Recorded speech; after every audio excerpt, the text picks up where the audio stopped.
on a dans la Bible plus de 2000 références financières, plus de 2000 références au trésor, à l'argent, aux moyens matériels. Et directement, le mot argent, il se trouve au moins 800 fois dans la Bible. Alors, quand Jésus il va s'adresser à des Juifs, il faut prendre en compte le fait qu'il y a il y a tout un background derrière la mémoire historique de tous ces Juifs. L'idée de ce partage, elle va pas être de faire une analyse de la société ou une analyse de mon opinion personnelle, mais bien d'identifier que nous dit la parole sur l'argent, que nous dit la parole sur ce qui, pour nous, en tant que chrétiens, est un véritable trésor, une véritable richesse, qu'est-ce qui a de la valeur concrètement. Donc, il faut remettre un peu du contexte à ce Jésus qui s'adresse à des Juifs. Il faut dire que le royaume d'Israël, il a vécu des périodes et des périodes successives de guerre.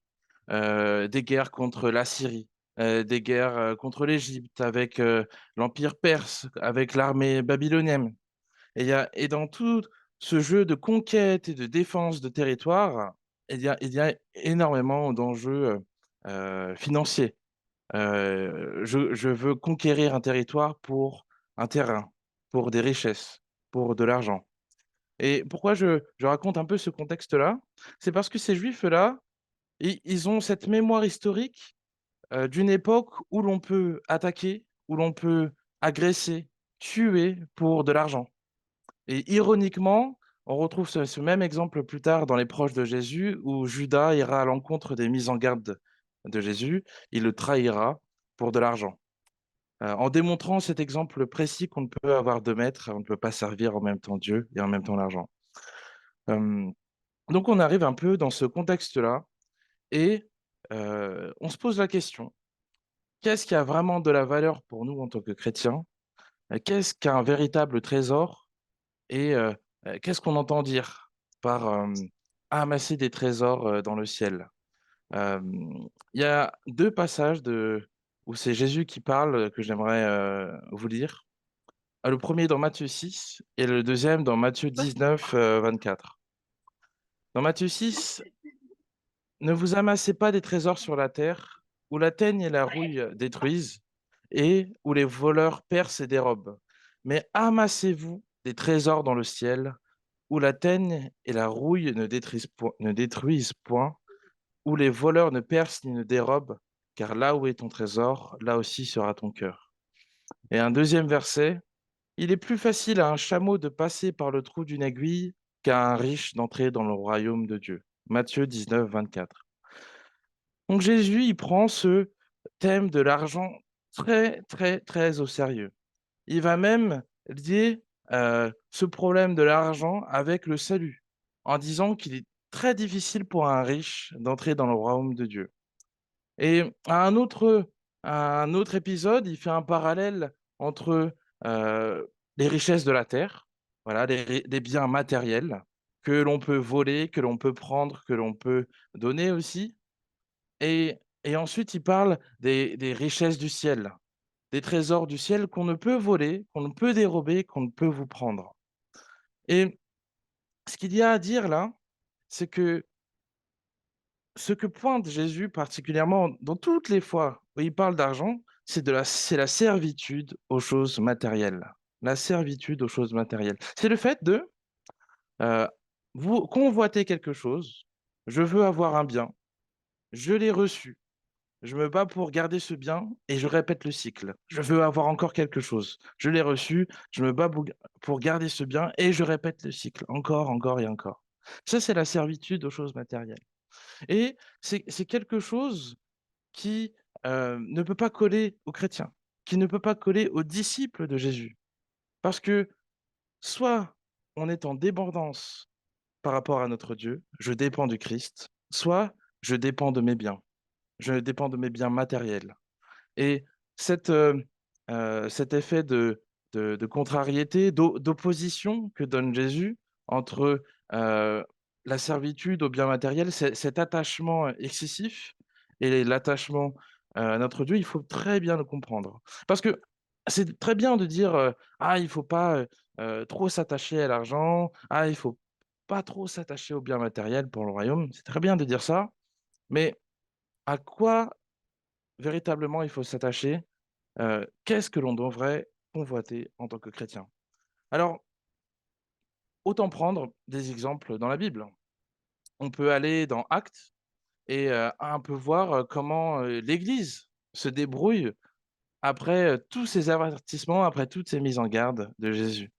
Quand vous feuilletez un peu Actes, vous voyez, beaucoup de récits de déplacements de Paul, de déplacements de Pierre, de déplacements de Barnabas, des déplacements des disciples.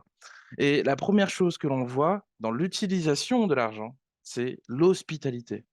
L'hospitalité. Hem, Telle personne qui se déplace d'un point A à un point B, elle ne va pas, louer un hôtel ou un Airbnb comme on le ferait aujourd'hui, non. Elle est recueillie, pardon, chez un frère. Quand Paul, finit son chemin, sur le chemin de Damas, quand il finit sa route, il est accueilli par un frère.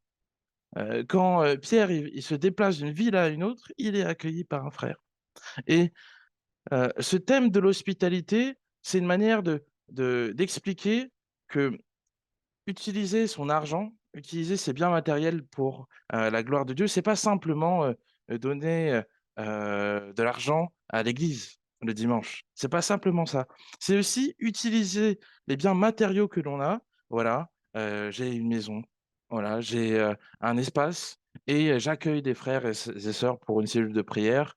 J'accueille des gens pour leur partager la parole. J'accueille des amis pour que l'on passe un moment d'amour et de fraternité ensemble.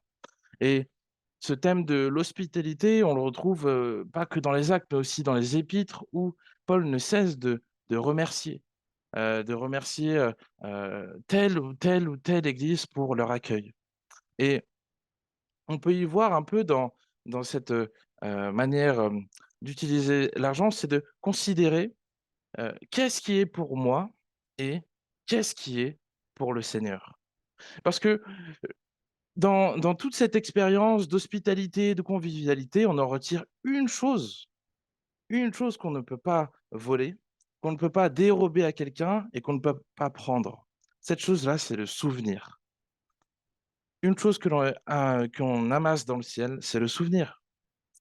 Est-ce que vous avez déjà, hem écouté la prédication d'un missionnaire? Un missionnaire qui part dans un pays, voilà, pour prêcher la parole, il revient dans son pays d'origine, voilà, la France, si c'est un missionnaire français, il prêche. Et quand on entend un missionnaire prêcher, souvent c'est très, très, très impactant. Pourquoi? Parce que c'est le souvenir d'un temps passé à prêcher la parole de Dieu, à vivre pleinement la grâce, à vivre pleinement le partage de l'évangile. Et nos éprites que l'on a aujourd'hui, ils ont beaucoup de valeur pour nous en tant que chrétiens, en tant que protestants aussi, parce que c'est la même chose. C'est le témoignage de souvenirs, le témoignage d'une période passée à prêcher la parole, à discuter, à vivre avec d'autres frères. Et donc, quand Jésus il vous dit, amasser des trésors dans le ciel, c'est aussi ça.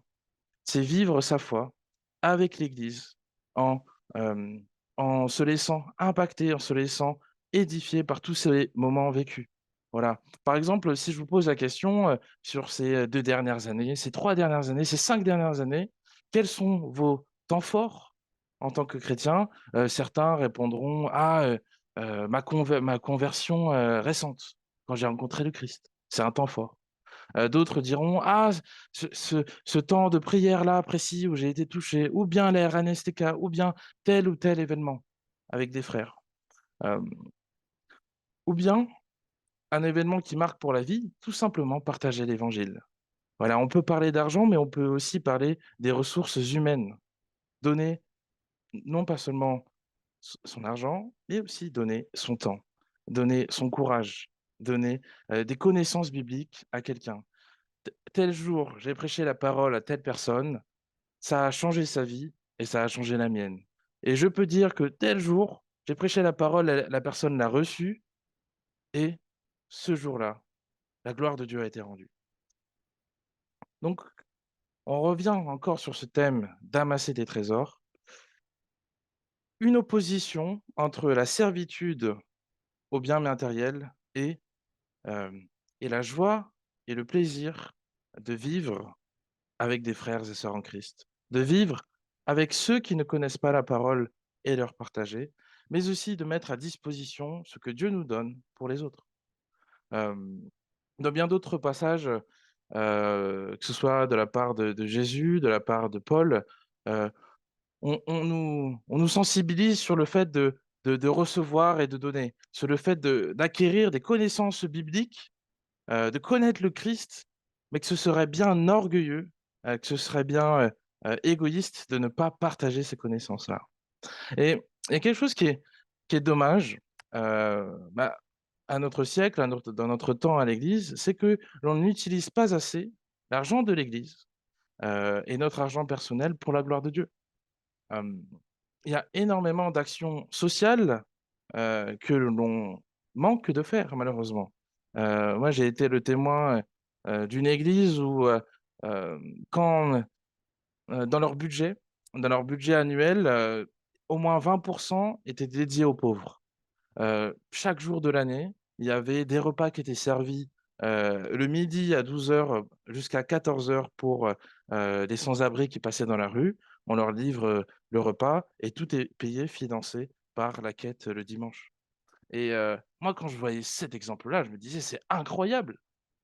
Je peux donner 10 € ce dimanche-là et je sais qu'il y en aura au moins 2. Il y aura au moins 2 € pour, ces personnes qui n'ont pas à manger». Alors ça, c'est une œuvre concrète, mais personnellement, on devrait aussi se poser la question. Dans ma vie, qu'est-ce que j'ai laissé pour moi et qu'est-ce que j'ai laissé pour la gloire de Dieu? Parce qu'on peut avoir un attrait pour énormément de choses. Sans parler de servitude, aux choses matérielles, on peut avoir un attrait pour énormément de choses. Ah, il y a un nouveau jeu vidéo qui sort. Ah, il y a ce nouveau resto qui vient d'ouvrir. Ah, il y a ceci, cela, que ce soit pour la nourriture, que ce soit pour, des commandes, des livraisons Amazon, pour énormément de choses, on peut avoir un attrait. Quand Dieu nous donne des biens, c'est aussi pour que l'on puisse les faire fructifier et que, l'on montre que notre vie est aussi une vie de gloire pour Dieu. Mais ce n'est pas seulement ça. C'est aussi se dédier soi-même et dédier ce que Dieu nous donne pour les autres. Donc on a, dans les actes cet exemple, d'hospitalité. On a dans les épîtres, plus cet aspect souvenir. Voilà, Paul qui raconte ses expériences passées et qui interagit avec d'autres églises pour leur donner des indications, des recommandations, des mises en garde. Dans l'Évangile, à travers les paroles de Jésus sur le thème de l'argent, on a plus des mises en garde constantes, de la part de Jésus sur le fait que plus vous avez d'argent, plus vous avez de biens matériels, plus il est difficile pour vous de vous en séparer. On prend l'exemple de cet homme qui a rencontré Jésus et Jésus lui dit, «Ah, il faudrait que tu donnes tous tes biens, aux pauvres», et cet homme qui repart, triste parce qu'il avait beaucoup. Et cette histoire, elle est très marquante parce que c'est se rendre compte que cet homme-là, à cette situation précise, il était riche et il faisait tout ce que la parole lui disait de faire. Tout ce que l'écriture recommandait, il le faisait. Mais de sa richesse, il, il a développé cette servitude. Ce n'était plus le Seigneur, ce n'était plus Dieu qui lui était indispensable, mais c'était ses biens, mais c'était ce qu'il avait acquéri. Et on peut, aller sur mille exemples en disant, que ça doit être Dieu votre indispensable et non pas, le portefeuille et non pas les biens matériels. Et on peut aller même sur Job, où on fait le test. Allez, on enlève tout à un homme et on voit comment il se comporte vis-à-vis de Dieu. Alors, voilà, mon exhortation aujourd'hui, ce serait sur, cette réflexion. Aujourd'hui, avec mon âge, avec ce que j'ai, avec ce que je peux faire, Heu, qu'est-ce que je ferais pour Dieu aujourd'hui? Qu'est-ce que je ferais pour Dieu cette année, avec mes moyens matériels, avec mes moyens humains, avec mon temps, mon argent, avec ma motivation? Qu'est-ce que je ferais pour Dieu cette année? Et heu, même dans les choses les plus simples, voilà, je rencontre quelqu'un que je connais pas, je lui paye un repas, on parle un peu de Dieu ensemble. je lui demande comment il va pour de vrai et voilà. Et ça, c'est quelque chose qui devrait rester, pour nous, que l'on soit chrétien, que l'on soit malgache, assez essentiel. C'est un peu regrettable, très honnêtement, que la plupart de nos activités en église, elles, restent entre nous. On devrait un petit peu plus, se porter vers ceux qui ne sont pas dans l'église. Si l'entièreté de mes moyens humains, si l'entièreté de mon temps, de tout ce que je dis, de mes connaissances, je les utilise pour seulement enseigner à l'église, bah, à vrai dire, on a raté la cible. On a raté la cible parce qu'on n'a pas partagé l'évangile. On a simplement répété à ceux qui ne le connaissaient déjà. Or, nos moyens, or, ce que Dieu nous permet de faire est à destination de ceux qui n'ont jamais reçu.